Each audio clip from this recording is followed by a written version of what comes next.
Dulu cuma pakai gini dulu. Oh, enggak lah. Hari itu ada pembunuhan dukun santet, Pak. Sama ini. Maksudnya dulu kalau gitu. Kamu nggak boleh ya panggil Ustadz Jakar lagi ya. Kamu di sini. Aku kan nggak belajar jurnalis. Oh iya. Aku kan hukum. Gitu.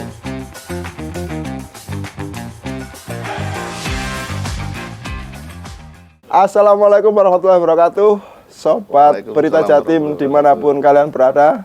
Kembali kita ke acara Rasan-Rasan Jineman yang membahas masalah banyak hal ya, kehidupan dan kelak di akhirat. Kali ini saya ditemani oleh kawan lama saya, Herlambang Manis. Kalau di nama Cita, jenengmu siapa ya jane asli? Sri Mulyono. Oh, Sri Mulyono. Sorry. Tapi Sri ini aja di saking lamanya jadi lupa. Sri Mulyono. Sri itu sebetulnya kan gelar ya, bangsawan lah. Enggak dikira apa dulure Sri Sultan. Oh, itu pamanku Sri Sultan. Ya. Nyanda Sultan itu kok eling omongane Bahlil. Sultan Jawa. Padahal kan Sultan Jawa enggak Raja Jawa ya. Loh, ana Mulyono nih. Oh ya. Iya. Kan Oh ya, Mulyono, Sri Mulyono. Ini orang berbahaya. Orang yang bernama Mulyono itu biasanya berbahaya. Saya setuju sama Pak Halil kali ini. Pak Herlambang, kabarnya gimana? Alhamdulillah baik. Ya, sehat lahir batin. Lahir dan batin. Nah, itu yang penting. Kadang kelihatan sehat di fisik tapi batinnya tersiksa. Nah, itu. Jangan juga, sampai itu. Nah, itu. Kalau sobat Berita Jatim, kita harus menjaga kesehatan lahir dan batin. Rohani. Oke. Mas Herlambang ini adalah jurnalis senior yang malang melintang karena kebetulan dulu dia bermukim di Malang. Ya, di mana-mana. Di mana-mana. Banyuwangi. Tadi di mana-mana melintang. Nah, sobat Berita Jatim, beliau adalah jurnalis senior yang tiada duanya. Tiada duanya. Mas Her. Siap. Bisa diceritakan awal mula karir panjenengan itu kok terjerumus di dunia jurnalistik? Sebenarnya saya nggak sengaja gitu loh. Dulu tahun 94, begitu 93 aku lulus kuliah. Fakultas Hukum. Kemudian 94 ada tes di Harian Surya waktu itu. Saya ikut tes di Harian Surya dan alhamdulillah nyantol. Karena cerdas itu ya? Karena cerdas atau keberuntungan? Ya, karena keberuntungan. Atau dua-duanya ya? Enggak, dulu tes wartawan dulu cuma pakai gini dulu. Oh, enggak lah. Kayak Mas SD. Enggak lah, kawan. Tes jurnalis itu berat sebetulnya. Berat dulu. Saya tes 2 kali. Saya tes pertama masuk, tapi nggak percaya mereka. Terus 2 kalinya, alhamdulillah masuk. Sebentar. Kenapa harus tes jurnalis? Emang ngomong nggak silakan. Bismillahirrahmanirrahim, cepat gede, cepat waras. Alhamdulillah. Kenapa waktu ada tes jadi wartawan itu Anda tertarik di situ? Apakah itu cita-cita sejak awal? Enggak, cita-citaku jadi dokter. Tapi karena kuliah Fakultas Hukum, begitu lulus susah cari kerjaan. Kan bisa ikut seniornya atau ke partners apa? Dulu pernah. Dulu katanya kerja di sebuah PT gitu loh. Katanya legal officer. Ternyata legal officer itu jadi satpam, mengawasi area. Kalau ada warga demo kita yang saya nggak tega gitu loh. Ini warga nuntut tanahnya, akhirnya saya keluar. Nah, terus ada pengumuman tes di Surya, saya masuk ya. Sejak saat itu saya terjerumus di dunia jurnalis. Tapi saya nggak ngerti jurnalis. Orang Fakultas Hukum, ya, hukum nggak ngerti jurnalis. Dulu zamannya ngetik itu di print, dikoreksi. Masih pakai komputer tuh ya, PC ya? Masih pakai PC, di print, terus dikoreksi pakai cutter. Itu tiga bulan tulisan saya dirobek-robek terus, sampai akhirnya aku belajar otodidak, Pak. Otodidak gimana sih cara nulis ini? Akhirnya bisa nulis. Tapi waktu di Harian Surya, aku nggak dapat pos. Floating kemana-mana, boy. Ada acara kemana, diperintahkan kemana, harus datang gitu. Sampai akhirnya ada pos nih kosong nih di Pandegiling. Pandegiling zaman saat itu ada PDI, masih PDI. Masih PDI belum pecah ya? Belum, Partai Demokrasi Indonesia. Iya, iya, iya. Masih PDI Suryadi. Wah, waktu itu lagi konflik PDI Suryadi sama Megawati. Loh, tapi itu masih sudah di Pandegiling. PDI itu. Pandegiling ada pergerakan di situ. Oh, iya, iya, pergerakan. Tapi bukan DPC-nya ya? Bukan, DPC-nya di Aditya Warman. Aku ngepos di sana karena ini lagi tiap hari demo otomatis. Kalau tiap hari demo itu ada berita. Itu tahun 96 lah. 94 ya? 94. Dan nggak ada wartawan yang ngepost di situ, nggak ada. Karena di situ ya tempatnya preman, banyak premannya. Orang-orang demo akhirnya semakin besar. Akhirnya ya terlibat di situ, aktivitas demo itu sampai ikut rapat-rapat demo mereka. Jadi kenapa saya ikut rapat? Karena ikut rapat itu menentukan demo besok kemana.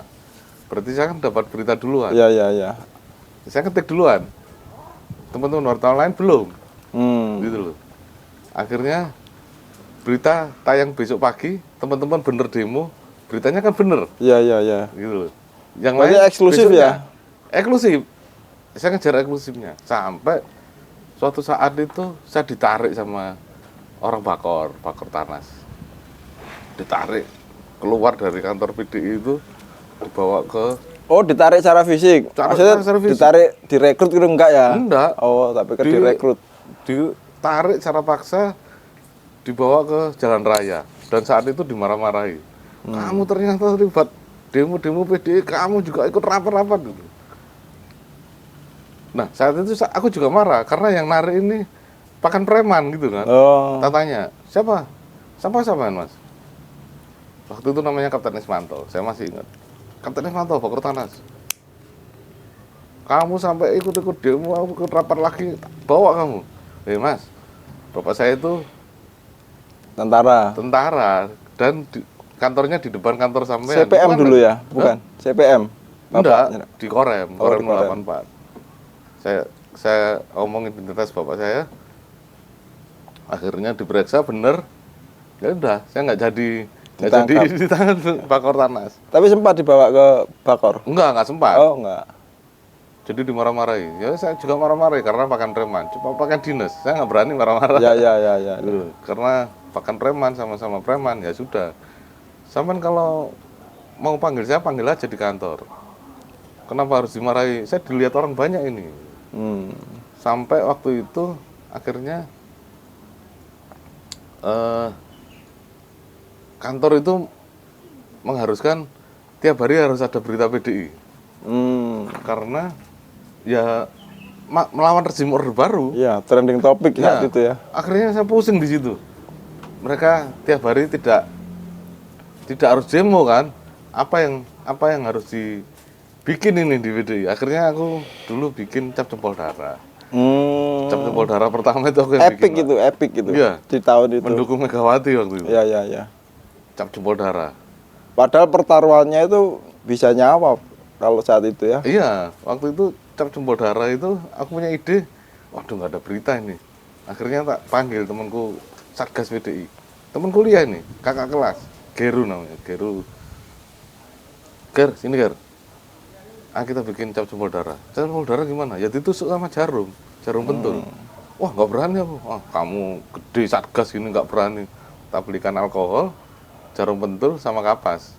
Udah baris. Cap jempol darah. Semakin hari semakin banyak. Akhirnya menasional berita itu. Nah setelah dari PDI itu akhirnya aku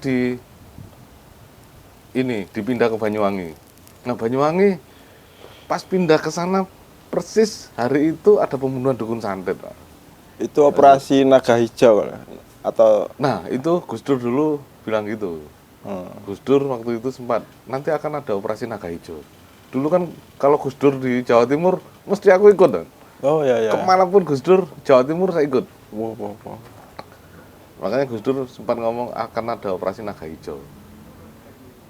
Sebentar Mas, sampean kan sebagai jurnalis, kok iso mlebu nang nggone sumber-sumber terdalam Nah waktu itu dan bebas. apa ya? Itu naluri atau memang Anda berpikir saya harus masuk ke sana? Enggak, naluri. Oh. Naluri dan diajak teman-teman. Ada Gus Dur. Padahal saat itu belum setahun atau sudah berapa lama di Udah wartawan? ya hampir setahun. Setahun sudah punya naluri yang Iya, demikian tajam ya. Karena cari berita itulah Pak Bro. Cari berita yang eksklusif, bukan datar-datar Iya, saja. Boleh berita, ya apa sing carane beritaku itu gede gitu. Akhirnya ya dapat BDI, akhirnya ke Banyuwangi pertama kali dapat pembunuhan dukun santet. Nah, waktu pindah aku belum tahu Banyuwangi kan. Ya, ya. Pembunuhan dukun santet, tanya teman-teman. Pembunuhan dukun santet nang di Tegal Delimo, Bang. Tegal Delimo aku ada nggak teko kota itu. Kantorku waktu itu di kota. Ya sekitar 3 jam 3 jam naik motor. Nggak sanggup Pak. Aku minta data teman-teman. Sama telepon Kapolsek. Datanya seperti apa? Nggak sanggup itu karena apa? Jauh. Terlalu jauh. Dan saya nggak ngerti lokasi. Itu resiko juga ya bagi Resiko. gitu. Dan tak tulis biasa waktu itu. Ternyata ada dua orang yang dibunuh. Dan saat itu diseret dari rumahnya ketika dibunuh. Ini dari rumahnya ditumpuk jadi satu. Di satu lokasi. Satu lokasi ditumpuk, yang satu tengkurup, yang satu telentang. Dimakamkan jadi satu. Sebentar, pembunuhan itu di rumah masing-masing Di atau? rumah masing-masing. Oh. Di rumah masing-masing. Aku belum curiga waktu itu. Setelah seminggu kemudian ada pembunuhan lagi. Nah, setelah Dengan itu, modus yang sama. aku belum hunting modus. Oh. Masih pembunuhan. Dan saat itu terus pembunuhan terus berlanjut. Akhirnya aku curiga. Kok aneh ini, pembunuhan kok dukun santet ini. Padahal statement Gus Dur ngomong operasi naga hijau itu belum. Udah lupa. Oh. Kita udah lupa. Nggak ngeh kalau yang dimaksud ngeh. terjadi. Nggak ngeh. Oh ya. Kita udah lupa. Habis itu pembunuhan berlanjut sampai 15 korban. Aku curiga. Aku hunting, Pak. Itu mulai hunting modus. Ya. Hunting modus. Kenapa hunting modus? Karena pembunuhan biasa lah, pembunuhan seperti itu Ya. biasa. Aku soalnya dulu juga di kriminal juga. Sebelumnya kan di kriminal, politik, Oh ya, hukum. pernah di kriminal. Pernah. Dihukum berapa lama sama? Wah ini, dihukum berapa lama ini? Maksudnya Tak minum dulu kalau gitu. Maksudnya beliau di pos kriminal. Di pos kriminal. Ya. Saya sempat di Polres Surabaya Selatan Utara sama Polda. Berdasarkan itu Anda mulai curiga terhadap modusnya. Aku anti modus. Tak tanyakan warga Banyuwangi. Di sini tuh sering nggak pembunuhan dukun santet? Ya jarang Mas, paling setahun sekali. Nggak, kalau bunuh gimana? Kalau bunuh biasanya kita itu orang-orang itu nyerahkan ke kepala desa. Nah sama Pak Kades itu kemudian diperintahkan, ya dimakamkan. Terus saya hunting ke lokasi-lokasi itu. Ternyata di lokasi itu tidak demikian. Jadi yang katanya orang itu warga desa itu, yang bunuh bukan warga desa tersebut. Di luar pakem yang di luar natural pakem di situ. Iya. Yang bunuh ternyata orang luar. Terus sebelum bunuh dimatikan listriknya. Listrik satu desa itu dimatikan, Pak. Habis itu datang orang, gerombolan orang, dibunuh. Ya itu, ada yang ditinggal gitu aja. Aku curiga modusnya itu.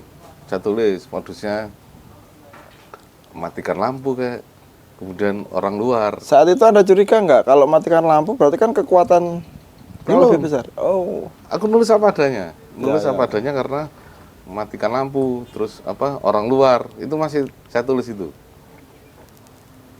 Kemudian berkembang lagi, akhirnya saya tulis ini kelompok terorganisir karena datang dari luar. Ya. Kalau nggak diorganisir dulu, nggak mungkin gitu loh. Akhirnya nemukan lagi bahwa pembunuhan dukun santet itu per kecamatan. Per kecamatan. Ada polanya. Ada polanya. kecamatan ini habis, pindah kecamatan sini. Kecamatan sini habis, pindah kecamatan ini.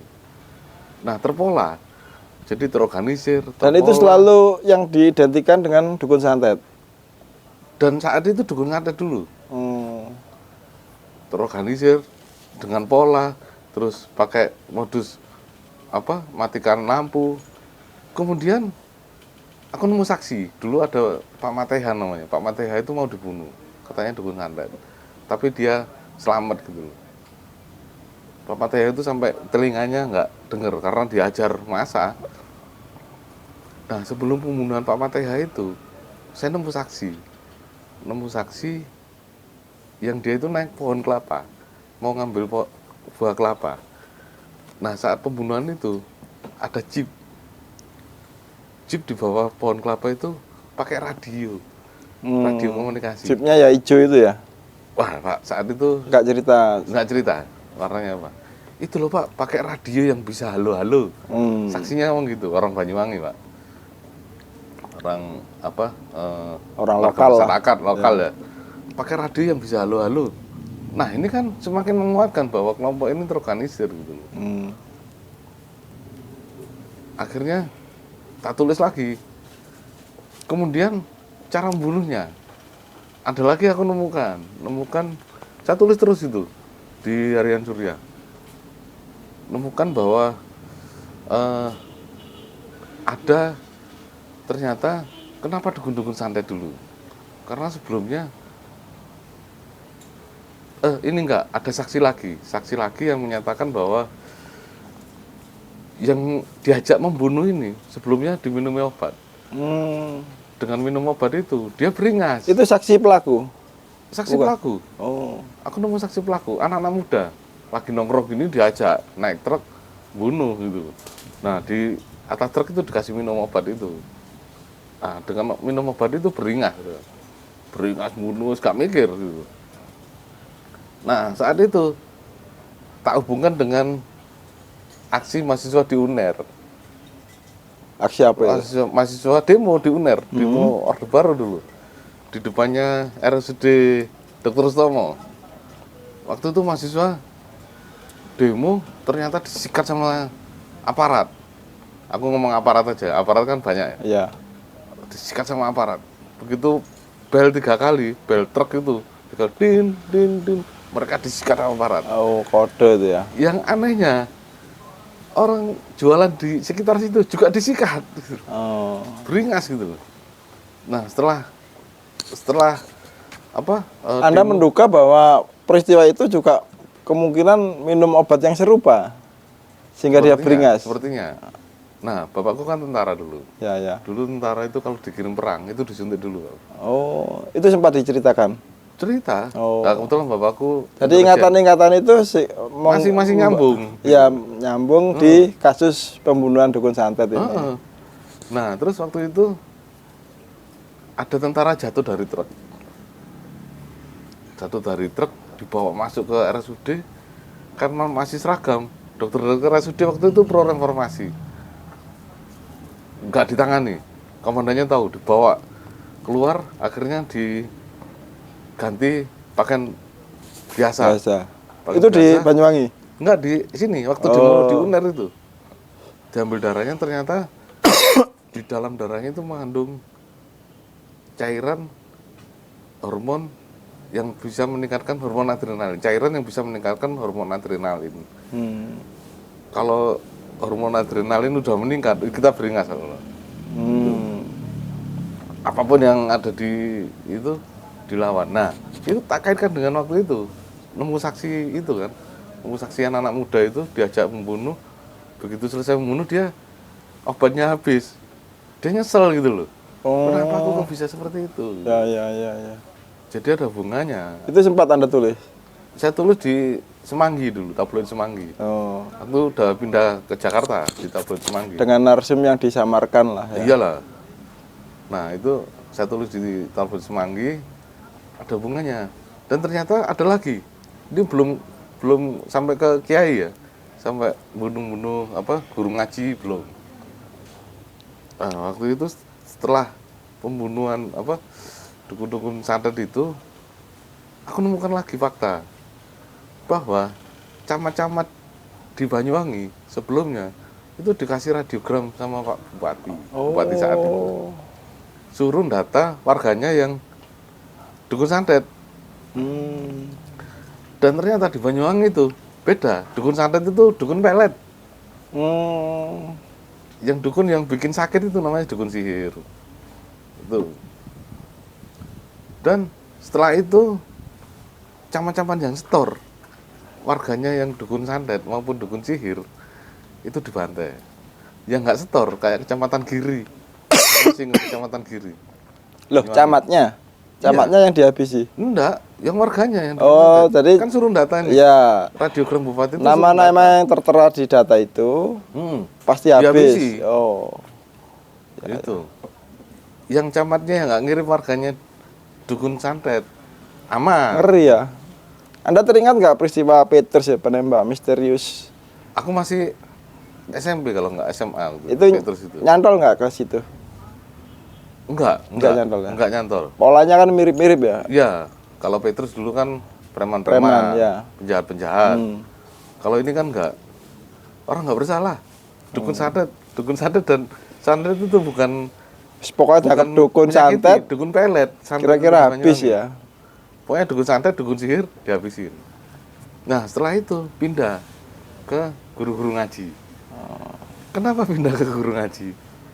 Memang targetnya awalnya guru ngaji. Jadi dukun santet itu sasaran antara. Sasaran antara. Karena guru ngaji di Banyuwangi saat itu tuh sama dengan dukun santet. Samanya apa? Karena mereka sholat tahajud malam-malam. Dan sholat tahajud itu dianggap ritual yang sama gitu loh. iya ya. Dan sholat tahajud wudunya itu dibilik di luar rumah. Dan itu sebetulnya terjadi bertahun-tahun tuh. Bertahun-tahun dan biasa. Gak masalah. Gak masalah. Iya ya. Tapi karena ada pola, dukun santet berarti yang wudu di bilik itu dukun santet. Dan dukun santet itu kalau sholat hadap ke timur. Kalau guru-guru ngaji kan hadap ke kiblat gitu. Mereka ke timur. Nah, pola sederhana itu bikin perpindahan, akhirnya guru-guru ngaji, kiai, akhirnya timbul ninja-ninja. Timbul yang bunuh itu, saya tanya waktu itu. Saya nulis, yang pertama kali nulis ala ninja itu aku di Banyuwangi. Tapi berkembang kemudian ninja. Karena saya tanya, yang bunuh itu orangnya kayak apa? Itu loh mas, kayak kita main sarung-sarungan waktu kecil. Ya. Batmanan itu loh, pakai sarung gitu loh. Oh, aku tulis ala ninja. Tapi nggak tahu berkembang akhirnya ninja. Dan ternyata ada yang pesan baju ninja. Jadi itu pun Barno gitu dari Reuters. Kawan jurnalis Senior, ya, Retno. Dut, waktu itu aku kan gendut. Itu ada yang pesanan baju ninja. Di depannya Kodim, deket Kodim. Tak ubuk bro, deket Kodim Banyuwangi itu. Nggak ada ternyata. Ternyata adanya di Kabat, Kecamatan Kabat, depan Koramil. Dan dia dipesan baju ninja itu di situ. Anda tanya penjahitnya itu? Sudah hilang. Dan ternyata yang pesen itu ya mereka aparat salah satu eksekutor. Nah, setelah itu timbul kan gejolak masyarakat. Setelah masyarakat tahu bahwa ninja itu mereka jaga-jaga sampai dari ujung Banyuwangi bagian utara sampai selatan itu dijaga pakai celurit. Iya. Cari waktu panas-panasnya. Cari ninja itu. Setelah itu ada pola. Menyebar ke nasional.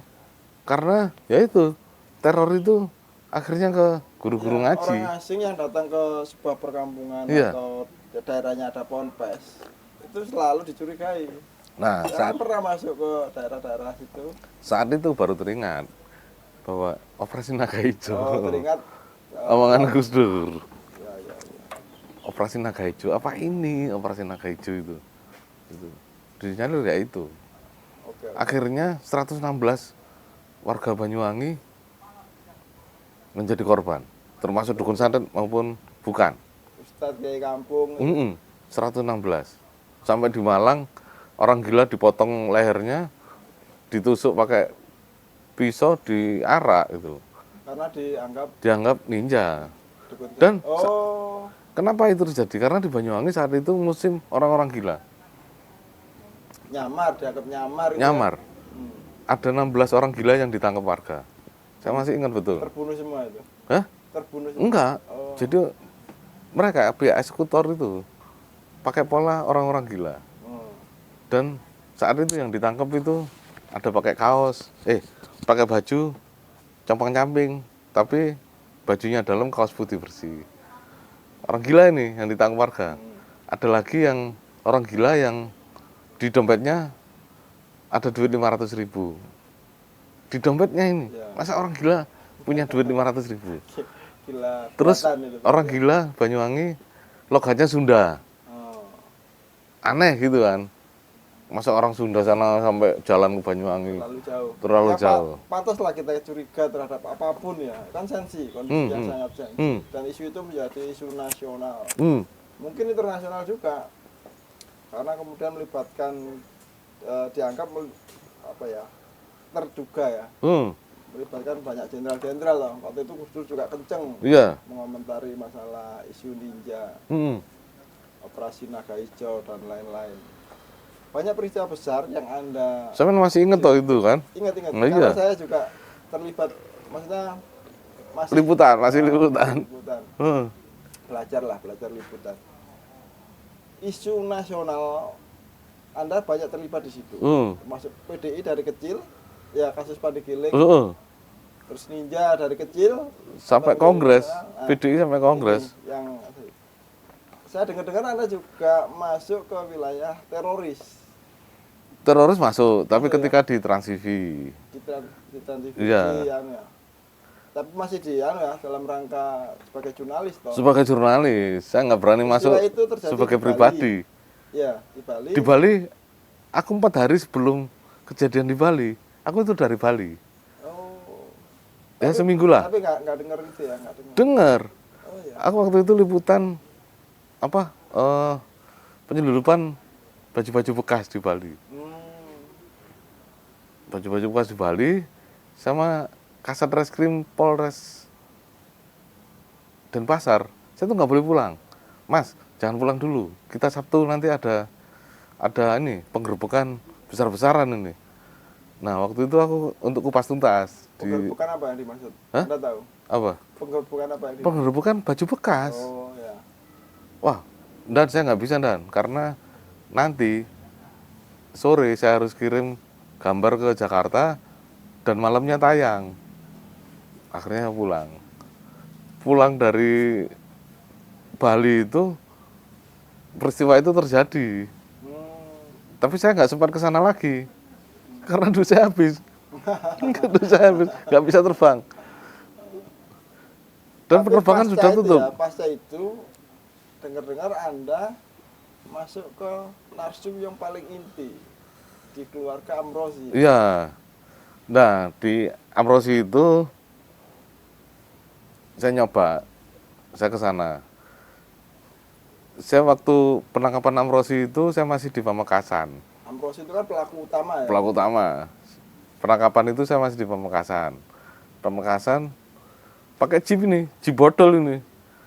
Saya bareng Kompas, bareng Tempo, bareng 68H, Suara Surabaya di Pamekasan dalam rangka liputan penerapan hukum Islam di Pamekasan.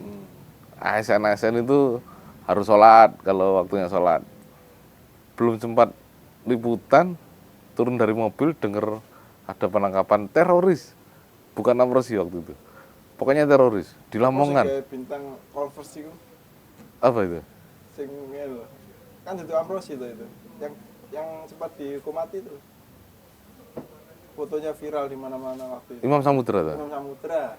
Enggak, waktu itu teroris. Waduh, kita mulai bingung ini. Ada Tempo, ada Kompas, sama Wisnu, sama Wardi. bingung gitu. Wes, gak usah liputan, kita ke Lamongan. Lamongan, akhirnya sampai sana habis maghrib. Tanya-tanya dulu, ada nggak teroris waktu ditangkap?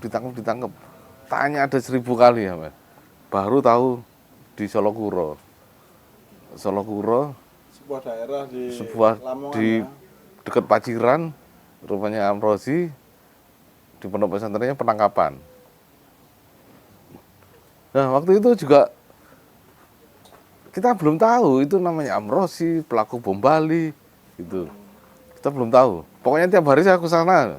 Iya. Teman-teman. Akhirnya Anda berusaha keras untuk masuk ke. Nah, waktu itu kan ini pondok pesantren radikal ini. Aku pengen tahu, bener nggak ini pondok pesantren radikal? Dan harus, kalau pengen tahu kan harus masuk. Ya. Bagaimana caranya masuk? Nah, itu bagaimana? Kalau versi Anda? Macam-macam. Ya. Kalau di tayangan gini, aku nggak bisa buka cara ini ya. Yang jelas. Apa? Kan diedit. Jadi omongan kabeh mah diedit. Pembukaan tok. Gimana? Yang jelas, pengen tahu seperti apa di dalam pondok pesantren ini apa sih? Apa yang diajarkan pondok pesantren? Mulai begitu saya ke sana, saya coba-coba mau nginep di sana. Nginep akhirnya itu masih di luar ya, nginep di ruang tamu lah. Ya. Ruang tamu. Oh, ini sudah kayak tanah kayak gini. Apa lantainya masih tanah. Akhirnya pendekatan apa yang itu jitu menurut Anda?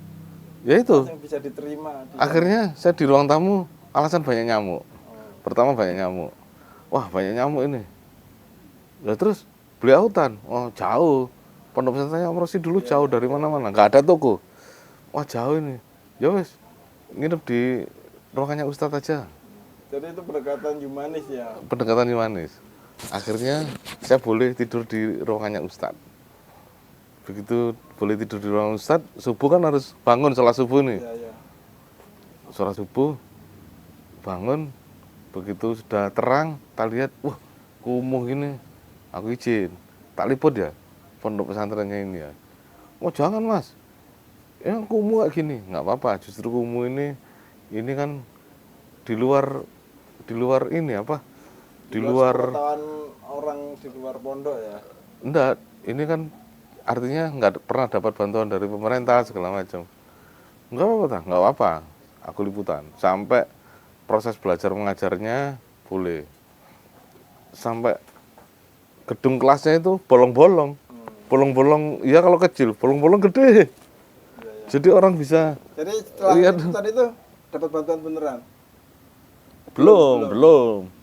Akhirnya. Mas, gini mas, ketika Anda di sana, Anda menemukan nggak ajaran-ajaran radikal? Nah, dari situ, dari nginep itu, ternyata mereka di setiap malam itu ditayangin perang-perang Afghanistan, lawan Rusia dulu. Setelah itu ada latihan perang-perangan. Oh ya. Tapi pakai kayu, tidak pakai senjata. Karena memang itu akan dikirim ke sana, ke Afghanistan. Nggak tahu, pokoknya latihan perang-perangan lah.